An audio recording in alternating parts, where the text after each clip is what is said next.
Guests, ladies and gentlemen, on behalf of UEFA, I would like to congratulate the Football Association. Paris retient son souffle. Michel Platini. L'homme qu'on appelait le roi vient de briser un silence pesant, comme le marbre froid d'une cathédrale. Après des mois d'absence de rumeurs, de murmures étouffés dans les coulisses du football français, le triple ballon d'or est enfin sorti de l'ombre et ce qu'il a avoué glace le sang. Sous la lumière crue des projecteurs, Platini n'est plus le stratège au regard d'aigle, ni le président conquérant de l'UEFA. Il est un homme fatigué, fragile, vulnérable, un roi déchu, confronté à sa propre mortalité. Dans une confession bouleversante, il reconnaît pour la première fois une réalité que personne n'osait imaginer. Sa santé se détériore, et bien plus gravement que ce que le public pensait. Les mots tombent lourds comme un coup de tonnerre sur le monde du sport. Les journalistes retiennent leur souffle. Les anciens coéquipiers détournent le regard. Les fans s'échangent des messages incrédules. La France entière, cette France qui a vibré au rythme de ses passes, y millimétrée et de ses sourires triomphants se fige. Ce n'est plus le Platini des années 80, celui qui faisait se lever tout un pays. C'est un homme en lutte contre le temps, contre la douleur, contre l'oubli. Je ne suis plus celui que j'étais. Lâchait, il d'une voix tremblante, presque inaudible. Une phrase simple mais d'une puissance dévastatrice, comme une cloche funèbre résonnant dans le cœur de millions de supporters. Les réseaux sociaux s'enflamment, les plateaux télé s'illuminent, les experts spéculent, qu'était-il vraiment? Pourquoi maintenant? Et surtout que restera-t-il de la légende? Dans ce moment suspendu, l'icône devient homme, et la France découvre avec stupeur et tendresse la face la plus humaine d'un dieu du ballon rond. Le mythe Platini vacille et tout un pays tremble avec lui. Tout a commencé dans une salle sobre et silencieuse d'un hôtel parisien. Michel Platini est apparu lentement entouré d'un calme pesant. Son visage amaigri, ses traits tirés, sa démarche hésitante ont suffi pour glacer l'assistance. Les caméras se sont allumées, les flashs sont éclatés, et soudain, l'icône d'un pays n'était plus qu'un homme vulnérable devant le monde entier. Sa voix grave mais vacillante a brisé l'air comme une détonation. Il a parlé d'une fatigue qui ne passe pas de douleur, qu'il cachait depuis des mois de nuit, sans sommeil, où il sentait son corps l'abandonner. Chaque mot semblait peser une tonne comme si l'ancien numéro 10 devait livrer bataille contre lui-même pour continuer sa phrase. Le silence qui suivait chaque aveu était plus assourdissant que n'importe quelle ovation qu'il ait jamais connue. L'homme qui jadis galvanisait les stades du monde entier avouait maintenant sa peur la plus intime, celle de ne plus se relever, de ne plus être capable de marcher sur une pelouse, de ne plus ressentir la vie vibrer dans ses jambes. L'émotion dans la salle était palpable. Certains journalistes baissaient la tête, d'autres essuyaient discrètement une larme. Platini a raconté comment tout avait commencé par des vertiges passagers, puis des malaises inexpliqués qu'il avait voulu ignorer. Il disait vouloir rester fort, ne pas inquiéter sa famille ni ses proches, encore moins ses fans. Mais la réalité l'a rattrapé plus vite que prévu. Son médecin lui aurait parlé de complications neurologiques, de traitements longs et incertains. Il a dit avoir refusé d'en parler, préférant se cacher derrière l'image du héros indestructible qu'on attendait de lui. Mais cette fois, il n'en pouvait plus. Il a choisi de parler, de tout livrer, avant que d'autres ne parlent à sa place. Les mots sortaient entrecoupés de silences lourds. Son regard parfois perdu fixait le vide, comme s'il cherchait encore à comprendre comment il en était arrivé là. Autour de lui, les flashs crépitaient sans relâche, capturant chaque micro-expression de douleur, chaque frémissement sur son visage. L'onde de choc a été immédiate. Dès la fin de la conférence, les réseaux sociaux se sont embrasés. En quelques minutes, le hashtag Platini a envahi Twitter. Des milliers de messages se succédaient. Certains d'admiration, d'autres d'inquiétude. L'ancien capitaine des Bleus. Didier Deschamps a publié un mot simple mais bouleversant. « Courage à toi, mon ami. Le foot français ne serait rien sans toi. » Dans les journaux, les titres s'entrechoquaient comme des coups de tonnerre. Le roi brise son silence. Platini avoue le combat de sa vie, la chute d'une légende. Les chaînes d'infos en continu diffusaient en boucle son visage, marqué ses mains tremblantes, son souffle court. Ce qui devait être une déclaration sobre est devenu une scène d'histoire, un moment suspendu entre le passé glorieux et l'avenir incertain. Le public redécouvrait l'homme derrière la légende, celui qui avait tout donné au football jusqu'à son propre corps. Dans les jours suivants, les témoignages se sont multipliés, anciens coéquipiers, entraîneurs, journalistes, chacun livrant sa version de l'homme qu'il croyait invincible. Tous évoquaient ces derniers mois, où Platini apparaissait moins souvent, fuyant les interviews, prétextant des obligations personnelles. Certains se souviennent de sa dernière apparition publique, lors d'un gala caritatif, où il semblait épuisé, s'appuyant discrètement sur une canne, mais refusant toute aide. À l'époque, personne n'y avait prêté attention. Aujourd'hui, ces détails prennent une signification nouvelle. Chaque geste, chaque absence, chaque sourire forcé devient une pièce du puzzle, d'une vérité qu'il avait voulu cacher. Trop longtemps, sans doute. Ce qui frappe dans son aveu, c'est la pudeur, malgré la gravité des mots. Platini ne cherche pas la pitié, il cherche la paix intérieure. Lutter en silence contre la peur, contre la déchéance, physique, contre l'image de celui qu'il fut. Et dans cette lutte, la France entière se reconnaît. Dans les cafés, on parle de lui comme d'un frère malade. Dans les stades, les supporters brandissent ses photos comme une promesse de fidélité éternelle. Dans les émissions de télévision, les débats s'enflamment. Les commentateurs analysent sa posture, ses mots, son souffle, cherchant à déceler le non-dit. Certains parlent d'une maladie dégénérative, d'autres d'un épuisement profond, lié aux années de stress et de solitude après sa chute du pouvoir. Mais au-delà des hypothèses, c'est le symbole qui frappe. Platini n'est plus seulement un joueur de légende, il devient le miroir d'une génération, celle qui voit ses héros vieillir, se briser et oser le dire. Le choc est émotionnel, brutal et presque poétique. Dans les yeux de Platini, la fierté d'hier se mêle à la fragilité d'aujourd'hui, et cette dualité fait de lui une figure tragique et humaine à la fois. Sa confession dépasse le football, elle touche à l'essence même de la gloire et de sa fin.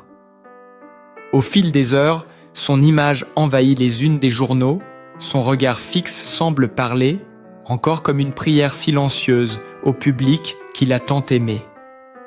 Et dans ce silence collectif qui s'installe après la tempête médiatique, la France semble comprendre qu'un chapitre vient de se refermer, un chapitre écrit à la sueur, au talent et désormais à la douleur. Les jours qui ont suivi cette confession ont eu la lenteur d'un deuil national.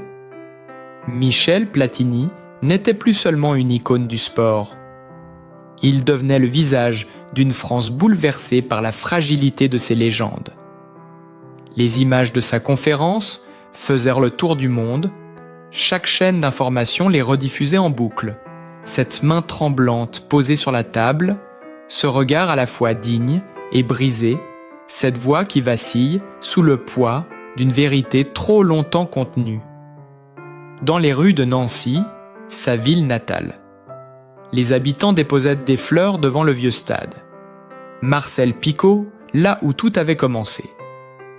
Des supporters d'hier redevenus enfants, à la simple évocation de son nom, confiaient leurs larmes au micro des journalistes. C'était comme si la France entière revivait la douleur d'un adieu prématuré, même si l'homme est encore là, vivant mais blessé jusqu'à l'âme. Le monde du football a réagi en cascade. Des figures, comme Zidane, Laurent Blanc ou encore Michel Hidalgo, ont exprimé leur admiration devant le courage de celui qui avait osé dire la vérité dans un univers où la faiblesse est un mot interdit. Des messages venus d'Italie, de Suisse, d'Espagne, affluaient. Les tifosi de la Juventus se souvenaient de leurs années d'or et écrivaient « Forza Michel, tu resteras pour toujours notre maestro » sur les plateaux télé. Les visages familiers du journalisme sportif tentaient d'analyser, de comprendre, de disséquer la moindre phrase de son discours. Les spécialistes de santé invités en urgence parlaient de fatigue chronique, de séquelles neurologiques possibles, d'épuisement émotionnel accumulé pendant des décennies sous le feu des projecteurs. Mais derrière ces mots techniques, il y avait une vérité plus simple et plus déchirante. Un homme seul, face à son corps, qui trahit face à la peur de l'oubli, face au poids de sa propre légende. Les jours suivants, Platini a été aperçu à sa sortie de clinique, marchant lentement appuyé sur son fils, Laurent. Le cliché pris par un photographe du Parisien a fait le tour des rédactions. La légende marchait à pas comptés, tête baissée dans un long manteau gris, les traits tirés, le regard fuyant la lumière. Il n'y avait plus rien du capitaine triomphant de 1984, seulement un homme qui tente de rester debout sous le vent glacé des jours difficiles. Les internautes ont réagi massivement des messages de soutien, mais aussi de tristesse, d'incompréhension. La France semblait redécouvrir l'humanité de ses héros, et cette prise de conscience collective avait un goût amer. Les journaux populaires s'en sont emparés avec la violence tendre qui les caractérise. Le Parisien titrait « Le roi Michel » face à son crépuscule, tandis que France Soir écrivait sobrement « Platini, l'homme qui faisait rêver les stades, affronte son plus grand match ». D'autres plus cruels parlaient de la fin d'un mythe, mais même dans la cruauté se glissait une forme de respect silencieux. Ce n'était plus du football, c'était une tragédie grecque jouée à ciel ouvert avec pour décor la nostalgie d'un pays tout entier. Les anciens partenaires de Platini évoquaient entre eux des souvenirs qui prenaient soudain un sens nouveau. Les douleurs après les matchs, les gestes lents, les pauses de plus en plus longues à l'entraînement. Certains se rappelaient sa dernière interview avant son retrait de la vie publique, lorsqu'il avait lancé avec un sourire triste. « Je me sens fatigué mais heureux, fatigué comme après un long match qu'on a gagné. » Cette phrase, alors anodine, résonne aujourd'hui comme une prémonition. Dans les rédactions, on exhume d'anciennes images de ses exploits pour les juxtaposer à son visage. D'aujourd'hui, la transition est brutale, insoutenable, presque obscène. Le génie des années 80 n'a pas disparu, il s'est simplement transformé en un homme que la vie rattrape. Le pays observe médusé et ému, à la fois. Dans les écoles de foot, les entraîneurs évoquaient son nom comme une leçon de courage. Dans les bars, les anciens supporters refont le match de Séville, les yeux humides de souvenirs. Dans les hôpitaux, certains patients disent se reconnaître en lui dans ce combat silencieux contre le corps qui cède. Le choc médiatique s'est mué en vague de tendresse, une tendresse nationale où se mêlent admiration et chagrin, car si Platini chute, ce n'est pas seul, il emporte avec lui une part du rêve français, celui d'une époque où le football avait une âme, une noblesse, un parfum de gloire pure. Les jours passent et pourtant, la France reste suspendue à ces nouvelles rares et mesurées. Chaque apparition de Platini devient un événement, chaque silence une inquiétude. Il n'y a plus de distance entre l'homme et le mythe. Il n'y a qu'une émotion brute, une peur partagée, celle de voir s'éteindre peu à peu l'étoile d'un roi qui a trop longtemps éclairé les nuits du football français. Les semaines ont passé et pourtant le choc ne s'estompe pas. Chaque apparition de Michel Platini semble raviver la plaie collective qu'a laissée sa confession. Le pays tout entier vit au rythme de ces silences et de ces rares sourires capturés par les caméras comme des reliques d'un temps béni. On ne parle plus du joueur, on parle de l'homme, de sa force tranquille, de cette dignité bouleversante avec laquelle il affronte la déchéance. Les journaux ne cessent de publier, des unes poignantes, son visage en noir et blanc, sa main posée sur la tempe, son regard perdu dans le vide, comme un roi exilé dans son propre royaume. Des équipes de télévision campent devant sa maison de la Côte d'Azur, espérant apercevoir un signe, un mot, un geste de celui qui fut la fierté nationale.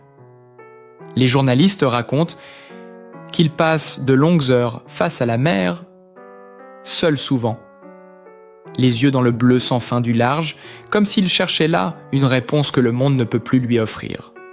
Ceux qui l'ont croisé parlent d'un homme calme, presque apaisé, qui sourit doucement, mais que la fatigue ronge lentement, inexorablement. Dans les cafés parisiens, le nom de Platini résonne encore comme une légende de guerre. Dans les écoles de foot, les enfants apprennent à frapper la balle en prononçant son nom comme une prière muette. Dans les tribunes de Saint-Denis ou de Turin, on aperçoit des banderoles où il est écrit « Merci, Michel pour tout ». Certains supporters ont même lancé une marche silencieuse vêtue de bleu-blanc-rouge en hommage à leur idole. Une foule compacte avançant sans un mot dans les rues de Paris sous la pluie battante des parapluies, levée comme un salut funèbre.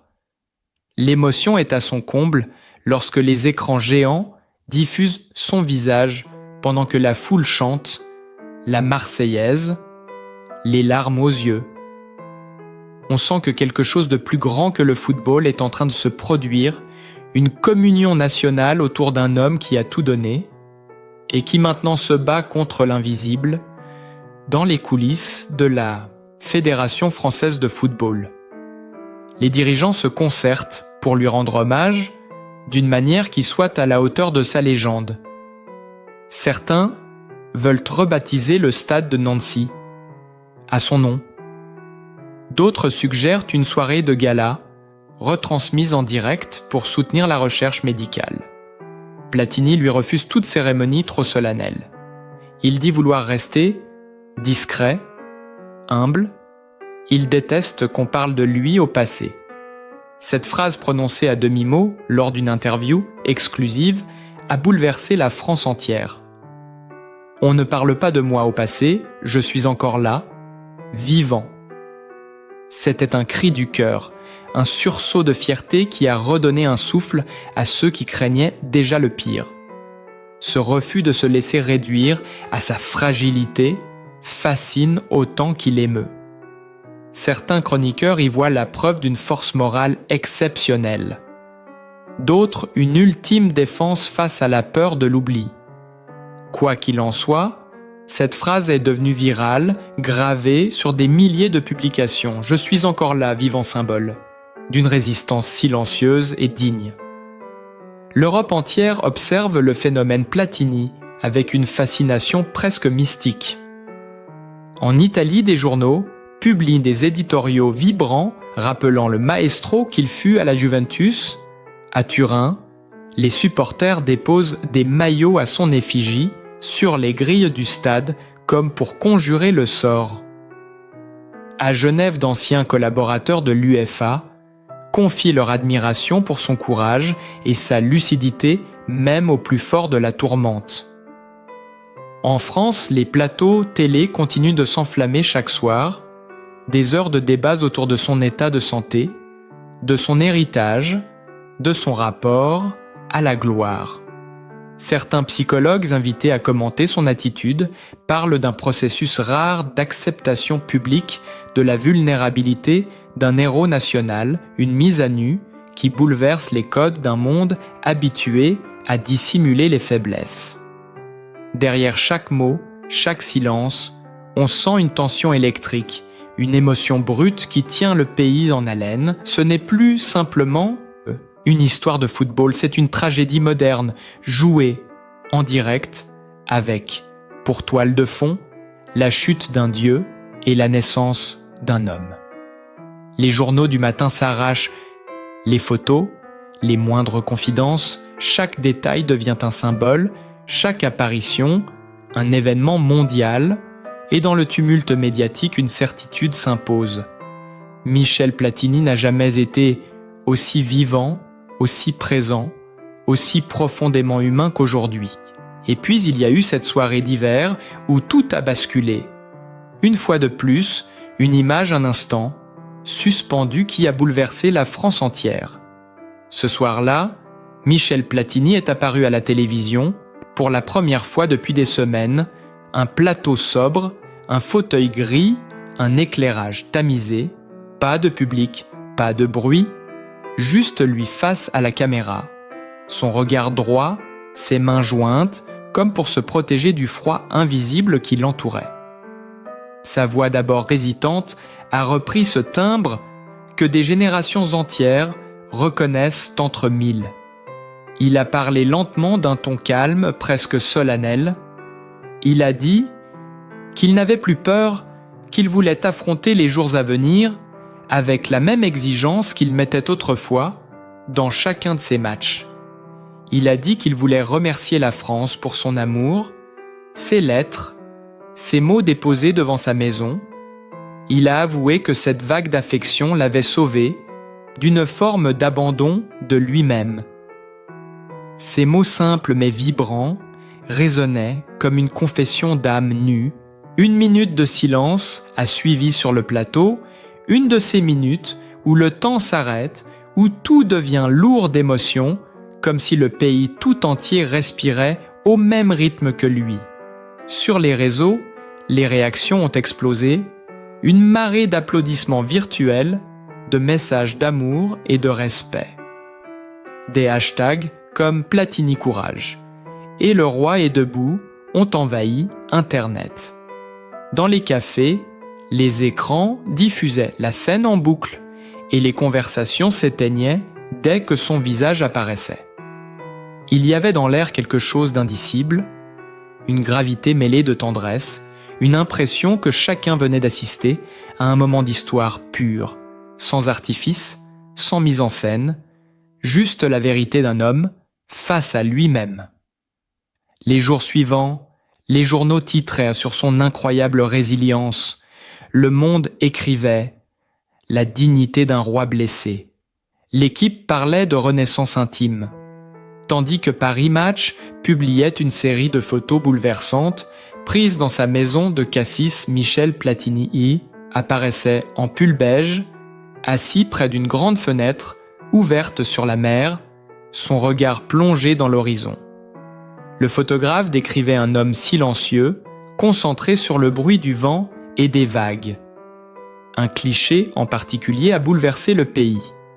On le voyait esquisser un sourire fragile en tenant dans ses mains un ballon usé de son enfance, offert par son père. C'était tout un symbole, l'éternel retour aux origines, la boucle qui se referme doucement, sans amertume, seulement avec la tendresse des souvenirs. Autour de lui, le monde du sport continuait de s'agiter comme une ruche sans centre. Les jeunes joueurs des Bleus citaient son nom dans leurs interviews, affirmant qu'il jouait désormais aussi pour lui. Les stades affichaient son visage sur les écrans géants avant chaque match, accompagné d'une phrase devenue mythique. « Je suis encore là, vivant ». et le public se levait pour applaudir une ovation immense, chaque fois comme un souffle collectif qui portait son nom jusque dans les nuages, mais, derrière cette ferveur, quelque chose d'inquiétant transparaissait de plus en plus. Les médecins parlaient d'un état instable de traitement lourd qu'ils suivaient en silence. L'entourage de Platini restait discret. Son fils, Laurent, filtrait les visites, son épouse. Christelle évitait les caméras. On sentait une tension, une peur sourde qui montait à mesure que le pays s'attachait davantage à lui. Les médias flairaient la tragédie prochaine. Les rédactions se préparaient déjà à ce qu'elles appelaient en interne le jour P, celui où tout s'arrêterait. Cette anticipation morbide ajoutait une couche de malaise à la fascination générale. Les Français vivaient dans une attente angoissée, entre espoir et résignation, comme si la santé d'un homme résumait soudain la fragilité d'un pays tout entier.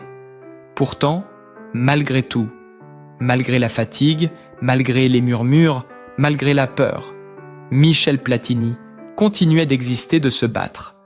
Il apparaissait parfois à la fenêtre pour saluer les photographes, un geste simple, un signe, de main discret, et le pays reprenait espoir, comme à chaque but qu'il marquait autrefois.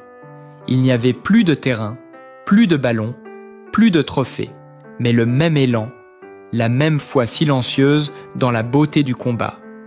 Et à cet instant précis, la France entière comprenait que même affaiblie, même brisée, Platini restait ce qu'il avait toujours été, un symbole vivant de courage, de grandeur et de cœur.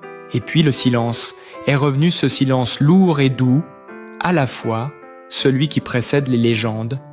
Michel Platini s'est effacé peu à peu des écrans comme on quitte la scène après la dernière ovation, sans bruit, sans drame, seulement avec la noblesse de ceux qui savent quand il est temps de partir.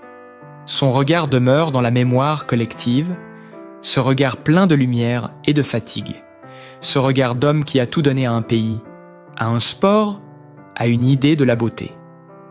Ces mots, je suis encore là, vivant résonnent désormais comme une prière nationale, un fil invisible qui relie les générations. Les enfants qui n'ont jamais vu jouer le roi Michel connaissent pourtant son nom, les anciens qui l'ont acclamé sentent encore battre leur cœur à l'unisson de ses exploits, et dans ce battement persiste une promesse, celle que la grandeur ne meurt jamais, qu'elle se transforme, qu'elle se transmet, qu'elle continue de vibrer dans chaque rêve de gamin qui tape dans un ballon au crépuscule. La France a compris que Michel Platini n'appartient plus seulement au football, mais à l'âme même de son histoire, un chapitre d'or écrit avec du sang, de la sueur et aujourd'hui des larmes. L'écran s'éteint, la musique s'élève, les images défilent au ralenti, un stade en liesse, un sourire, un dernier salut, et cette phrase qui s'imprime sur fond noir.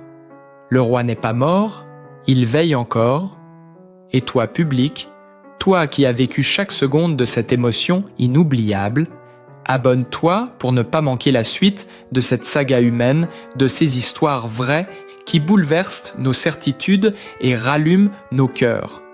Car derrière chaque gloire, derrière chaque chute, se cache toujours un battement de vie que nous continuerons à raconter ensemble.